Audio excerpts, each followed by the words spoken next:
Bring you a very special edition of News 5 with reports from Singapore Budget 2015, which was unveiled this afternoon. Stay tuned for all the details of the biggest announcements affecting you. Now here's an overview. It's a progressive budget that sets new directions for our future while strengthening the social security system. That is at the heart of Budget 2015, unveiled by Deputy Prime Minister and Finance Minister Tharman Shanmugaratnam. The budget focuses on 4 key areas: developing Singaporeans, supporting enterprises, investing in infrastructure, and strengthening assurance in retirement and support families. Here's a quick look at what Budget 2015 has for households. Families will get more help in education, such as more affordable childcare, top-ups in the child development account, and full waivers of exam fees. Now, those who employ foreign domestic workers for caregiving needs can also look forward to reduced concessionary levies. For the top 5% of income earners, they will see their personal income tax rate increase from the year of assessment 2017. And to help Singaporeans save more for retirement, the CPF salary ceiling will increase to $6,000 in 2016.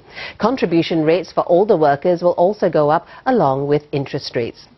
Now, for low-income retirees aged 65 and above, there is also the Silver Support Scheme to help supplement their retirement income. For businesses, Budget 2015 focuses on helping SMEs. The transition support package will be phased out, even as they get help with business costs. Levy increases for S-Pass holders will be deferred to 2016, while the construction sector will continue to be encouraged to hire more higher-skilled workers. Now, to encourage firms to innovate and spread their wings, SMEs will be able to tap on more funds for capability building. And for those that want to go beyond our shores, there will be tax concessions. A key focus of the budget aims to prepare our workforce for the future, a point the Finance Minister took pains to highlight early in his speech to Parliament. This budget is focused on building Singapore's future. We must reach our next frontier as an economy, with firms driven by innovation and higher incomes coming from deep skills and expertise in every job. We must ensure a society that is fair and just, where everyone has a chance to move up and do well, regardless of where they start from. And we must complement a culture of personal effort and responsibility with stronger collective responsibility, especially for our elderly. To achieve this vision, the budget takes major steps in 4 areas. First, we will invest in the skills of the future and empower every individual to learn and develop through life. We must become a meritocracy of skills, not a hierarchy of grades earned early in life. A society where people keep learning and pushing their potential and are valued for their contributions at each stage of life. Second, we will continue to restructure our economy and support the next generation of business successes by promoting innovation and internationalization. Third, we will invest in economic and social infrastructure for the future, to create new competitive strengths, a highly livable home for Singaporeans, and quality healthcare. Fourth, we will strengthen assurance in retirement, complementing the Pioneer Generation package and other social policy shifts in recent years. We will also enhance support for our middle-income families. Now let's take a closer look at all the details, starting with changes to the CPF scheme. Now, Singaporeans will be able to accumulate more savings during their working years. And for older workers, their CPF contribution rates will be increased. CPF contribution is currently payable on wages up to a maximum of $5,000 a month. To keep pace with wage increases over the years, the government will raise this ceiling to $6,000. It will affect at least 544,000 CPF members. Finance Minister Tharman Shanmugaratnam said this will allow middle-income Singaporeans to accumulate more CPF savings during their working years. Based on this new ceiling, a 45-year-old worker who earns $6,000 or more today will save an additional $60,000 by the time he reaches 65.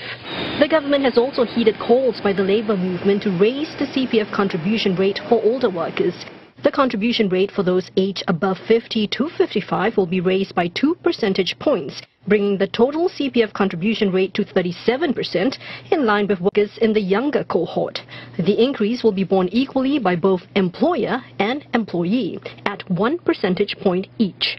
The contribution rate for workers aged above 55 to 60 will be raised by 1 percentage point, while workers aged above 60 to 65 will have their contribution rates go up by half a percentage point. The increase for both these groups will be fully borne by the employer. The CPF system will be made more progressive, targeted at workers aged 55 and above with low CPF balances. Currently, the government gives 1% extra interest for the first $60,000 in a worker's retirement, special and MediSave accounts. Soon, there will be an additional 1% interest given on the first $30,000 of balances. With the extra interest, workers can earn an interest rate of up to 6% on their first $30,000 in balances, given the 4% interest rate on retirement account balances. The extra interest will translate to a 20% increase in CPF life payouts every month for members with low balances. Mr. Tharman said 60% of today's CPF members aged 55 and older would earn 6% on their retirement savings. All the CPF changes will take effect in January next year. Now, changes to the CPF system follow the government's acceptance of the first phase of recommendations put forth by a high-level panel tasked with reviewing the country's national savings scheme. Now, the aims to introduce flexibility and options to give Singaporeans greater peace of mind in their retirement years. But Mr. Tharman stressed that the CPF is just one key pillar of Singapore's social security system. The other pillars are home ownership, healthcare assurance, and workfare to supplement the income of low-wage workers. Each of these 4 pillars of our social security system, housing, CPF, healthcare assurance and workfare, seeks to preserve an ethic of work, personal effort and responsibility for the family. We should take care in all our social policies not to erode this Singaporean ethic. But the 4 pillars also reflect collective responsibility. We have strengthened the government's redistributive role within each pillar in recent years to benefit lower and middle-income Singaporeans. He added the government is also sharing risk directly as fellow citizens in areas such as MediShield Life and CPF Life, where risks are pooled to support one another in the face of life's uncertainties.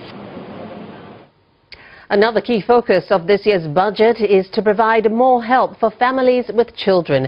Measures include top-ups to help pay for school fees in the Child Development EduSave and post-secondary education accounts of every Singaporean child.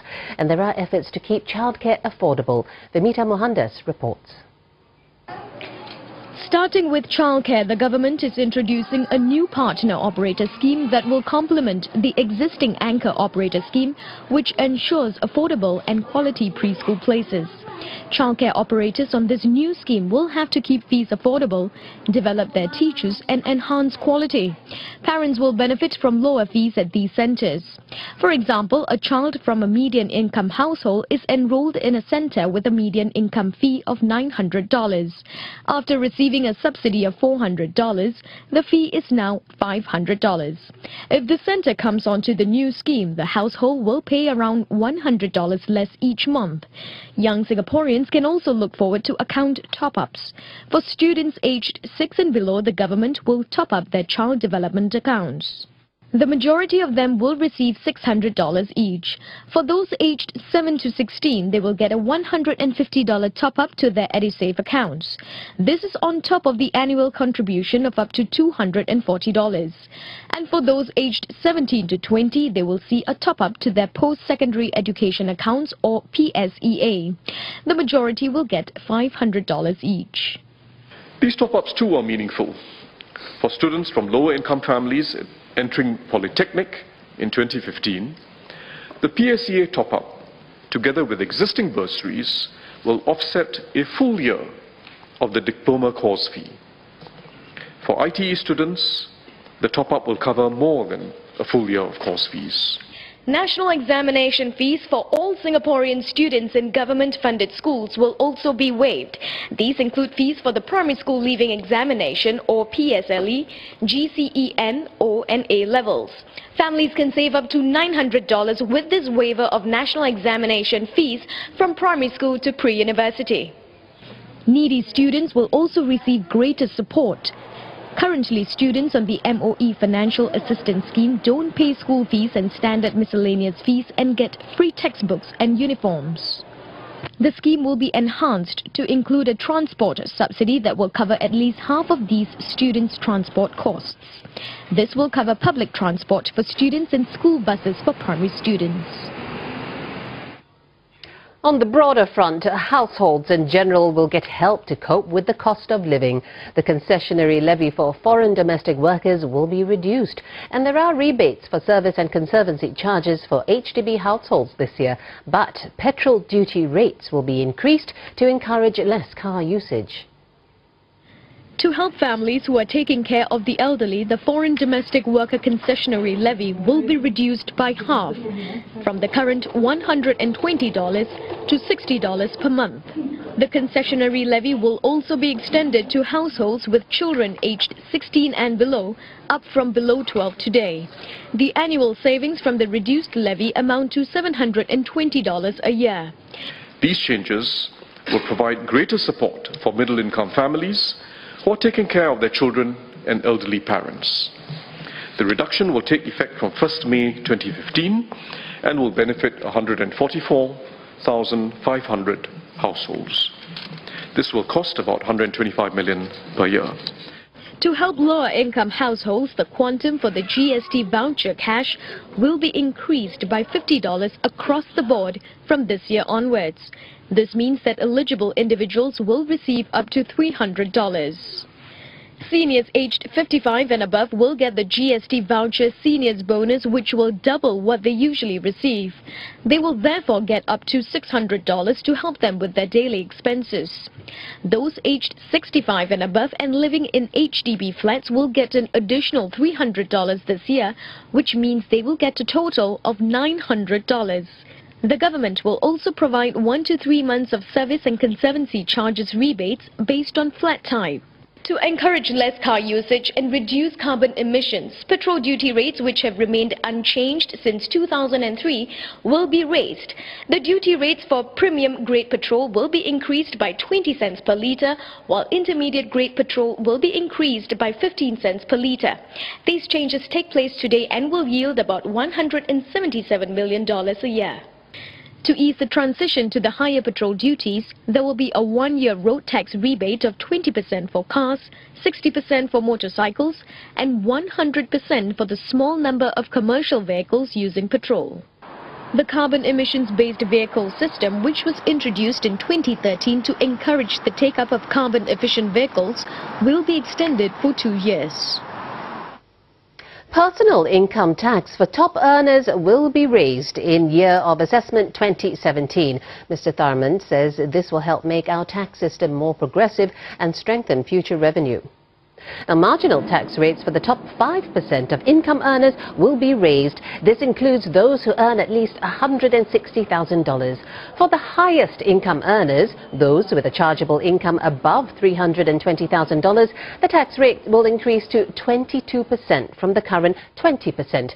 With the changes, individuals earning $250,000 a year will have to pay an additional $400 in income tax. Those earning $800,000 will see an increase of almost $11,000. And those with an income of $1.5 million a year will have to pay an extra $25,000 of tax. The increase is expected to raise additional revenue of $400 million a year. Now, Mr. Tharman says Singapore has been taking steps to make its tax regime more progressive and that the latest changes should not dent Singapore's competitiveness significantly. We cannot take tax competitiveness lightly. The international competition for talent is real for both Singaporeans and foreigners. Many Singaporean professionals are in fact working abroad, such as in Hong Kong. Of course, tax rates are not the only way we stay competitive.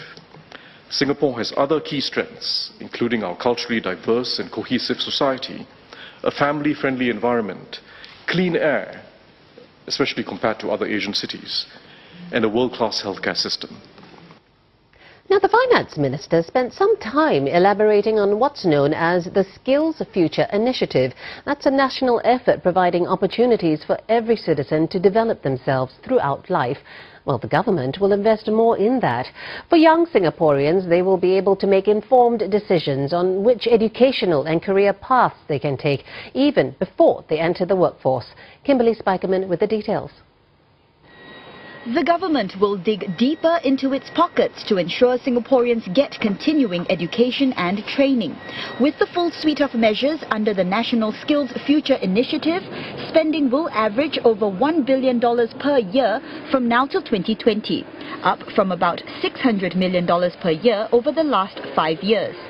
Some of this will go towards ensuring young Singaporeans get enhanced education and career guidance as early as at the secondary school level.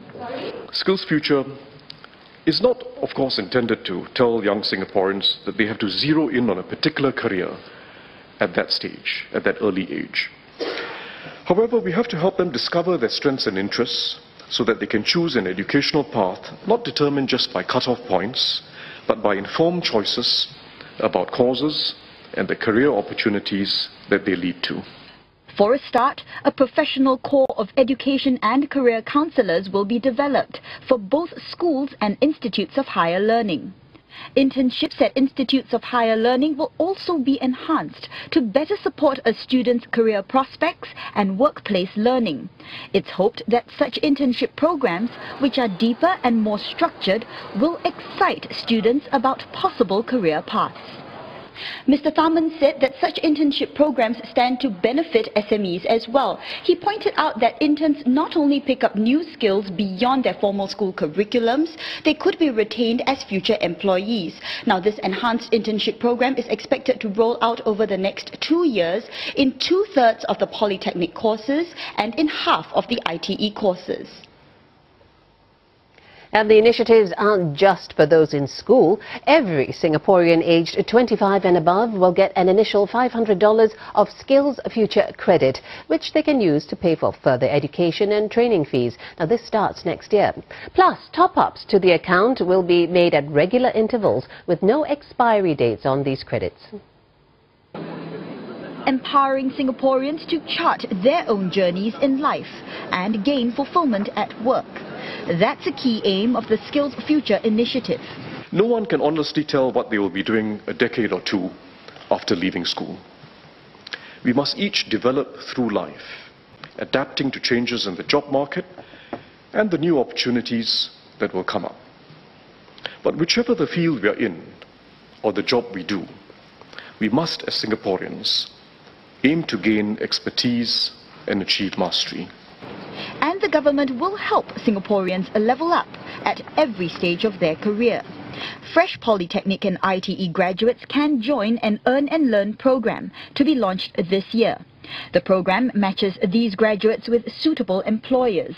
They'll then be able to work and get on-the-job training while studying for an industry-recognized qualification.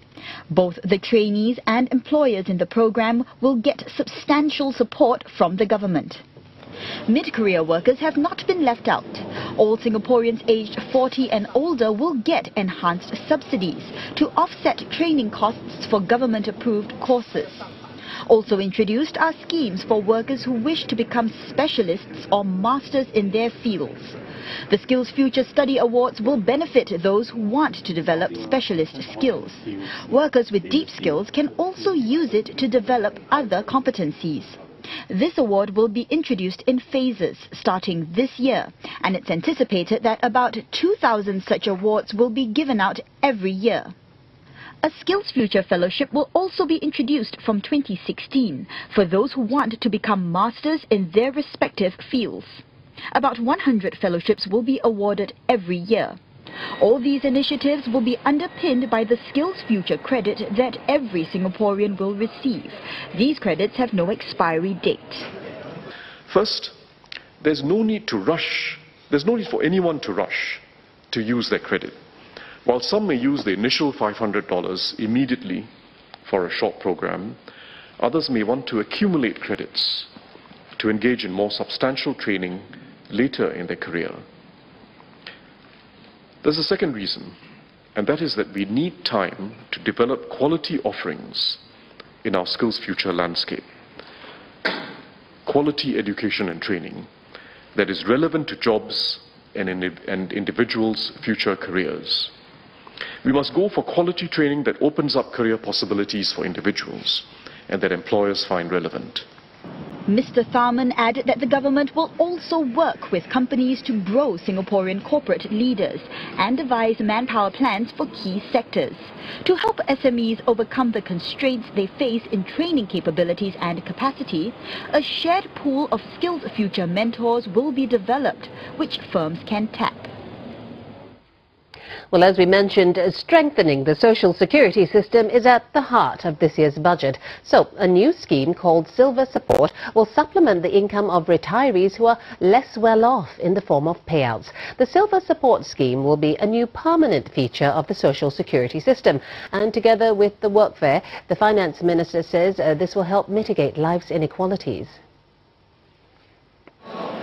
The Silver Support scheme will apply to both today's seniors and the elderly of the future. It comes in the form of cash payouts for life, so long as one continues to meet the eligibility criteria. The Finance Minister said it's not reserved only for the neediest of elderly Singaporeans.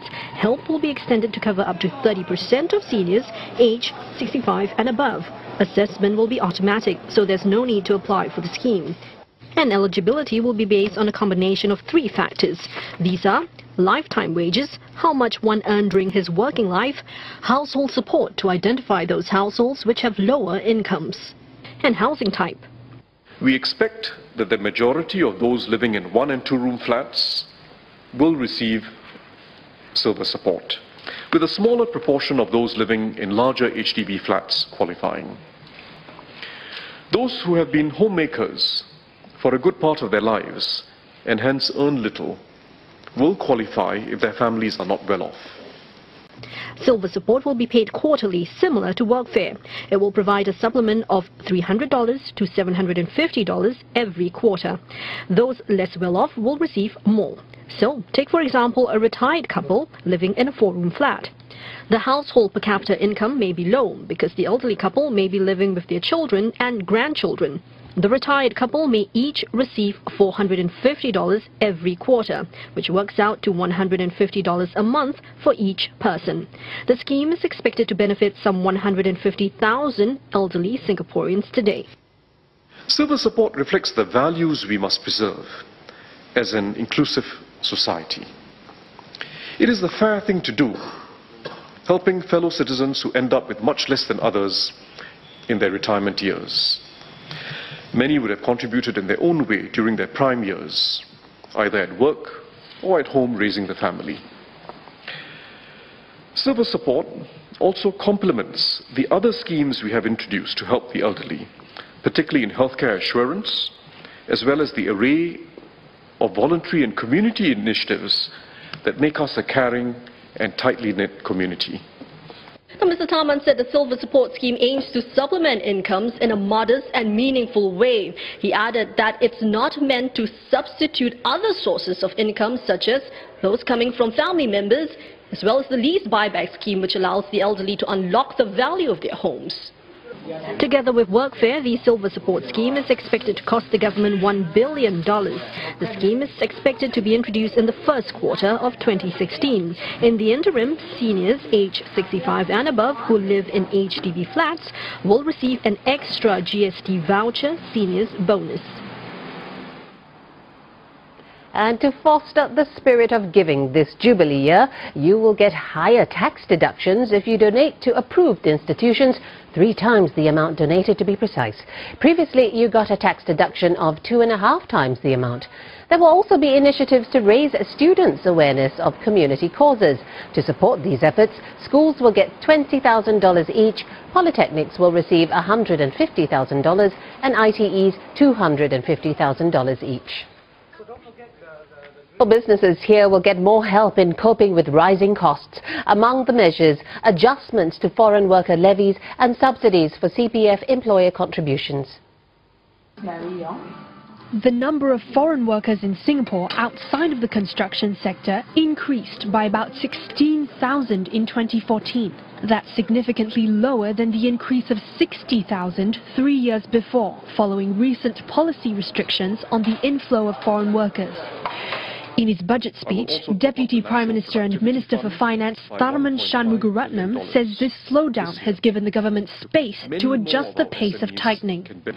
He announced that levy increases previously scheduled for this year for S-Pass and work permit holders would be deferred by 1 year to 1st of July 2016. This will apply to every sector except for manufacturing and construction.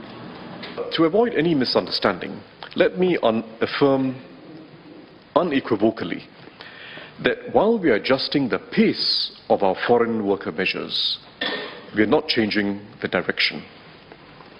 It remains crucial for Singapore that we restructure towards reducing our reliance on manpower and find new and more innovative ways of doing business. For the manufacturing sector, current levy rates will be unchanged until 30th of June 2017 for work permit holders. As for the construction sector, levies will be adjusted to encourage firms to retain more productive and higher skilled workers. Construction workers are currently split into two groups, the basic skilled or R2 level and higher skilled or R1 level. Levies for R2 workers will be raised from 1st of July 2016, while those for R1 workers will be lowered from 1st of July 2015 onwards. DPM Tharman says the changes will give companies more time to adapt to the new normal of a permanently tight labour market. And most of the support is targeted at our SMEs. This year alone, the amount that will flow back to our SMEs is expected to be more than 1.5 times the additional foreign worker levies that they will pay, our SMEs in aggregate. But some companies will benefit far more than others, and these are the companies that are innovating and taking advantage of our schemes. Meanwhile, to help employers cope with the increase in CPF contribution rates, the government is enhancing the Temporary Employment Credit Scheme. The initiative was originally announced in Budget 2014 and was aimed at helping employers cope with the 1% increase in employer contribution rates that took effect this year. The scheme will now be raised to cover 1% of wages, up from the initial 0.5% and extended by 2 years. Changes in CPF contribution rates announced today will take effect from 1st of January 2016. DPM Tharman says the extension of the Temporary Employment Credit Scheme will help offset 2/3 of employers' costs due to the changes in 2016 and 1/3 of the costs in 2017. Overall, as restructuring continues to raise cost pressures on businesses, the government says it's extending the existing corporate income tax rebate for the years of assessment 2016 and 2017 at the same rate of 30% of tax payable, but up to a lower cap of 20% per year, reduced from the current 30%. The reduced cap will ensure that more support is focused on SMEs. And looking to the future, the government will support the next generation of business successes by promoting innovation and internationalisation. Our reporter explains. Every form of innovation counts, and the government will give stronger support to small and medium-sized enterprises, or SMEs, which innovate, go beyond the norm, or venture abroad. Where innovation is concerned, research and development efforts to enhance the long-term potential of Singapore's economy will get a boost. The National Research Fund will be topped up by $1 billion under Budget 2015. SMEs engaging in innovation will find it easier to apply for grants under Enterprise Development Agency Spring. The application process for Spring's capability development grants will be simplified for projects below $30,000. The grants, which defray up to 70% of project costs in areas like consultancy and training, will be extended for 3 more years, until March 2018. There are no upper limits on the number of projects that can be supported, and the extension is estimated to cost the government $600 million over 3 years. Business transformations that underpin a major shift in productivity will take time. And it also takes time for the market to restructure, with adopters of new ideas and technologies gaining share at the expense of those who stand still. It takes time for this market restructuring to favor those who are innovating against the rest. But we have to build momentum into that process now. The government also wants to ensure that promising companies have access to the capital needed to grow. It will pilot a venture debt risk-sharing program with selected financial institutions. This aims to provide high-growth companies with an alternative to equity financing and traditional bank loans. Venture debt typically requires minimal collateral, as lenders instead receive equity options to share in the company's future growth. Spring will provide 50% risk sharing with selected financial institutions for such loans over an initial period of 2 years. During this time, the government hopes to catalyze about 100 venture debt loans totaling about $500 million. Moving on to internationalization, the government will raise the support level for SMEs for all activities under Trade Agency International Enterprise Singapore's grant schemes. For companies venturing overseas and posting Singaporeans abroad for work, the government will co-share the risks and initial costs of expansion. The double tax deduction for internationalization scheme will be enhanced to cover salaries incurred for Singaporeans posted overseas. And that's not all. I will introduce a new tax incentive, the International Growth Scheme, to provide support to meet the needs of larger Singapore companies in their internationalization efforts. Qualifying companies will enjoy a 10% concessionary tax rate on their incremental income from qualifying activities. It will encourage more Singapore companies to expand overseas. To spur mergers and acquisitions as a strategy for firms to acquire skill, attract talent, and compete effectively overseas, the government will increase the tax allowance for acquisition costs from the current 5% to 25% of the value of acquisition.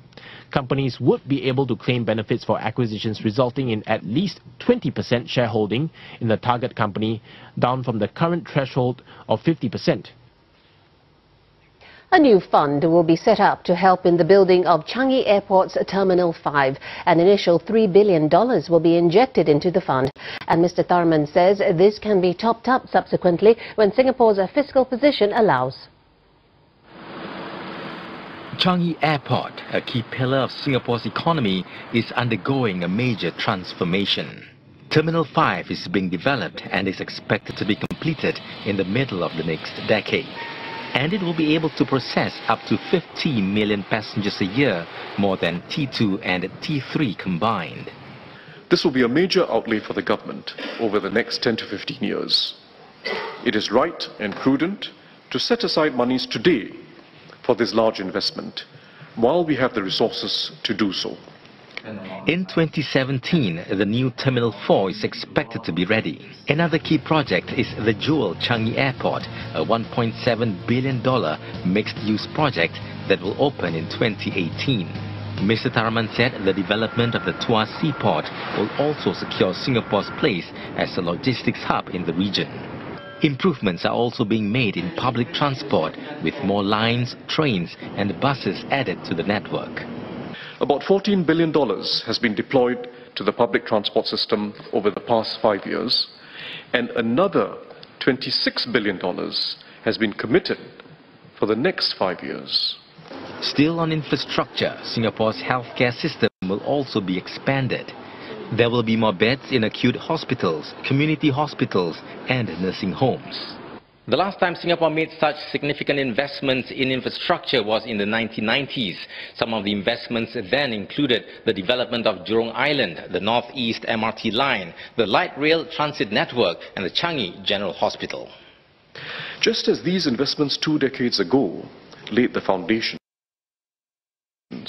for better living standards over many years, we must now invest in the next era of jobs and incomes and a higher quality of life. Mr. Tharman said Singapore's spending on infrastructure will be increased by 50% to about $30 billion by the end of this decade. This is about 6% of the country's gross domestic product. This is needed to meet Singapore's future economic and social needs. As we embark on large infrastructural projects, we are also placing great emphasis on optimizing project design and cost efficiency. Overall, we must spend judiciously, achieving value for money and providing subsidies to Singaporeans in a fair and targeted manner. Mr. Tharman said all developments will be complemented by the country's Smart Nation initiative to improve the quality of life of citizens. And finally, the finance minister says Singapore is well positioned to be among the leaders in Asia and globally in 5 growth clusters of the future. He says it is critical that the nation builds deep skills to compete internationally. As Singapore is a small nation, expertise and advanced capabilities cannot be achieved in every area. Taking note of this, Finance Minister Tharman Shanmugaratnam said the country must focus on areas in growing demand and where Singaporeans have the capacity to excel. This means positioning Singapore as a leader in 5 growth clusters of the future. One is advanced manufacturing. This is seen in new technologies such as advanced robotics and additive manufacturing. Developing new medical devices and better nutrition is another growth area. Mr. Tharman said applied health sciences will help serve social goals as well as develop economic leadership. There is also a growing demand internationally for Singapore's expertise in areas such as water and waste management, transport and urban planning. So, smart, sustainable solutions must be developed. A 4th growth cluster is logistics and aerospace. Mr. Tharman said Singapore must entrench itself as a leading global hub by investing in new technological platforms and in air and seaport infrastructure. Finally, he said Singapore is well positioned to serve the rapid growth of Asian finance. This can be seen in areas such as infrastructure funding, structured trade finance and wealth management. Besides investing in the advanced capabilities that these growth clusters need, we must retain our vibrance as a city by developing creative talents and refreshing our hotel and retail sector. In addition, we must ensure we have the people with the skills and empathy needed for our important social priorities. Mr. Tharman said these priorities include strengthening early childhood education for those with weaker starts in life. Well, in view of the planned spending on healthcare, public transport and infrastructure development, Mr. Tharman said the government expects its expenditure to increase over the medium to long term. Overall spending is projected to reach about 19% to 19.5% of GDP on average over the next 5 years. Now, that's about 1% of GDP higher than the revenues it generates today. Mr. Tharman says it's therefore necessary to take steps to strengthen future revenues to put Singapore on a firm fiscal footing for the rest of this decade. One of the steps is a marginal increase in the personal income tax rates of top income earners, which we told you about.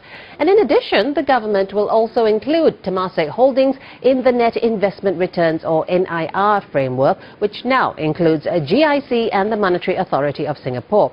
It allows the government to spend up to 50% of the expected long-term real returns on its net assets managed by these entities.